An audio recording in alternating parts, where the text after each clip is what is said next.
ہمیں تو جیک لگانی پڑتی ہے، دھکے لگانے پڑتے ہیں، تیجے 40 میں کرنے پڑ رہے ہیں کہ کسی طرح اپنے مردوں کو جنت پہنچا دیں، بس کوئی آسرا نہیں ہے۔ ابے علامہ صاحب کا بھی تیجے 40 ہو رہا، ابھی اس کو کیوں اس کو کیوں ہو رہا بھائی؟ کوئی سمجھے ہے بات کو یا نہیں؟ ہم اپنے آلے کو دھکا لگوا کے جنت میں لے کے جا رہے ہیں۔ تو اگر خود سے پوچھیں گے نا تو یقین کریں ہم ہدایت پر ہیں، یہ تو ہمارے پاس سرٹیفکیٹ ہے وہ جو ہم مسلمان گھرانے میں پیدا ہوئے ہیں، لیکن ہم ہدایت پر ہیں، اس کا ہم محاسبہ خود کریں گے۔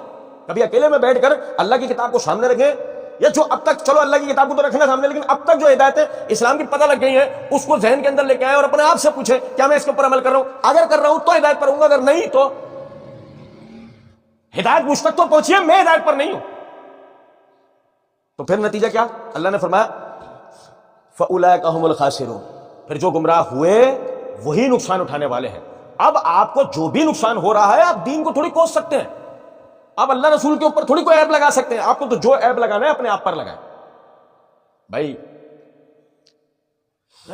حاجی صاحب کے گھر میں مہندی مائی ہو رہی ہے، حاجی صاحب سے ویسے آپ بات کرو، حاجی صاحب کہیں گے دو زنا عام ہو گیا، نکاح مشکل ہو گیا، حاجی صاحب کریں گے نا بات؟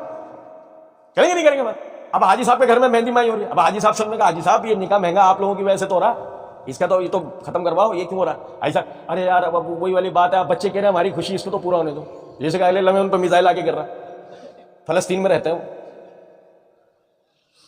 اور بچے تو جا کے دیکھو کبھی اندر، بچے 6 فٹ لمبے بچے، داڑھی میں سفید بال، بچوں کی خوشی پوری ہو رہی ہے۔ وہ اماں جن کے 3 داڑھیں گر گئی ہیں ان کی خوشیاں پوری ہو رہی ہیں، وہ ابھی بھی بچے ہیں، جو اگلا اٹیک آنے کے بعد اوپر ہوں گے وہ کچھ ہوئے، وہ بچے مہندی مائی ہو رہی ہے بھائی بچوں کی۔ اب آپ سمجھے ذرا اس بات کو، حاجی صاحب شادی کے اندر حاجی صاحب کی خواتین ہال کے اندر داخل ہو رہی ہیں سب بے پردہ، ویسے کبھی ان خواتین کو ہم نے پردے کے بغیر نہیں دیکھا پردے میں، اب کیا اب وہ اصل میں شادی میک اپ خراب ہو جاتا ہے۔ اچھا پھر اس کے بعد جو شادی حالوں میں ہوتا ہے وہ اللہ اور اس کے رسول نے کیا، اس کے بعد جو شادیاں مہنگی ہو گئی اور زنا سستا ہو گیا وہ اللہ اور اس کے رسول نے کیا۔ یار یہ تو پھر ہمارا کیا درا ہے نا بھائی، ہم ہی نہیں ہے نا ہدایت کے اوپر یار۔